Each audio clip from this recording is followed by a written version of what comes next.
কালকে একটা খবর পাই যে নারায়ণপুর এলাকার কয়েকজন ব্যক্তি যুবক তারা কোনো একটা কাজে পিকনিক বা অন্য কোনো কাজে কোনো একটা জায়গাতে যাওয়ার পরে একটা হরিণের বাচ্চা তারা পাইছে, পাইয়া একদম সযত্নে তারা আনছে। তো আজকে সকালে আমরা এই খবর পাইয়া আমরা পেট্রোলিংয়ের পক্ষ থেকে রেঞ্জের স্টাফ পেট্রোলিংয়ের স্টাফ মিললে আমরা যাইয়া এই তা নিয়ে আইছি। এখন আমরা আমাদের কাছে সেটা গ্রহণ করার পরে এখন আমরা ডাক্তারের কাছে নিয়ে যাবো, সে শারীরিকভাবে সুস্থ আছে কিনা, ডাক্তারি পরীক্ষা এবং কোনো তার প্রবলেম আছে কিনা ডাক্তারের সঙ্গে যোগাযোগ করে আমরা আবার অফিসে নিয়ে অথরিটির অর্ডার অনুযায়ী অথরিটির সিদ্ধান্ত মতে যা করণীয় তা আমরা করবো। আর স্যার কোনোখানে পাঠানো হইব এখান থেকে?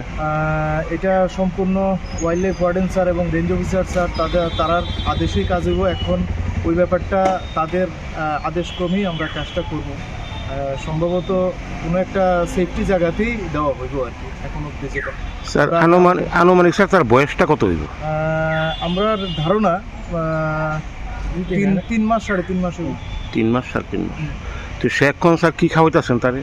এখনই আমরা আনার পরে আমরা দুধ খাওয়াইছি আপাতত। এখন বাকিটা তো ডাক্তারের পরামর্শ ছাড়া আমরা কিছু করতে পারতেছি না। আচ্ছা, এখন ভেটেরিনারি ডিপার্টমেন্টের ডাক্তারের কাছে হইতেছে। Thank you sir.